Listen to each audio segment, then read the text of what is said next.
కంచి కామాక్షి, మధుర మీనాక్షి, కాశీ విశాలాక్షి. ఈరోజు మనం దక్షిణ భారతదేశంలోని అత్యంత పవిత్రమైన శక్తిపీఠాలలో ఒకటైన కాంచీపురం శ్రీ కామాక్షి అమ్మవారి ఆలయం గురించి తెలుసుకుందాం. తమిళనాడులోని కాంచీపురంలో ఉన్న ఈ ఆలయం ఆదిపరాశక్తి స్వరూపిణి అయిన శ్రీ కామాక్షి దేవికి అంకితం చేయబడింది. ఈ ఆలయం ప్రాచీన పల్లవుల కాలంలో నిర్మించబడిందని చరిత్ర చెబుతోంది. అనంతరం చోళులు, విజయనగర రాజులు ఈ ఆలయాన్ని విస్తరించి అభివృద్ధి చేశారు. కా అంటే సరస్వతి, మా అంటే లక్ష్మీదేవి, అక్షి అంటే కన్నులు, కామాక్షి అంటే కరుణతో నిండిన చూపులతో భక్తుల కోరికలను తీర్చే తల్లి అని అర్థం.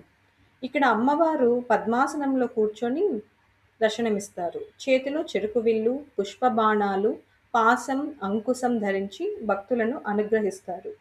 పురాణాల ప్రకారం పార్వతీదేవి పరమశివుడిని వరంగా పొందేందుకు కాంచీపురంలో ఘోర తపస్సు చేసింది.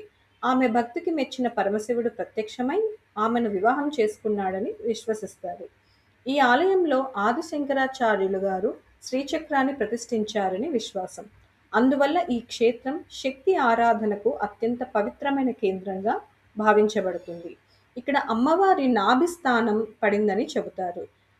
భారతదేశంలో అత్యంత శక్తివంతమైన శక్తిపీఠాలలో కాంచీపురం కూడా ఒకటి. ప్రతి సంవత్సరం నవరాత్రి, బ్రహ్మోత్సవాలు ఎంతో వైభవంగా జరుగుతాయి. లక్షలాది మంది భక్తులు అమ్మవారి దర్శనం కోసం ఇక్కడికి వస్తారు. జగన్మాత అమ్మవారి కామాక్షి అమ్మవారి ఆశీస్సులు మీ అందరికీ కలగాలని కోరుకుంటూ జై కామాక్షి.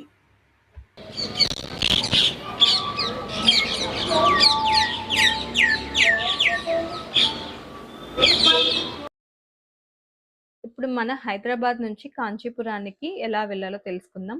హైదరాబాద్ నుంచి కాంచీపురానికి టోటల్ డిస్టెన్స్ అప్రాక్సిమేట్లీ ఒక 650 కిలోమీటర్స్ అలా వస్తుంది.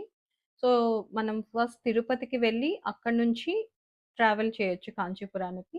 సో తిరుపతి నుంచి అయితే ఒక 3.5 అవర్స్ పడుతుంది. లేదు అంటే హైదరాబాద్ నుంచి తమిళనాడు అంటే చెన్నైకి ట్రావెల్ చేసి అండ్ అక్కడి నుంచి కాంచీపురానికి అయితే వెళ్ళొచ్చు. Thank you for watching and subscribe to my channel.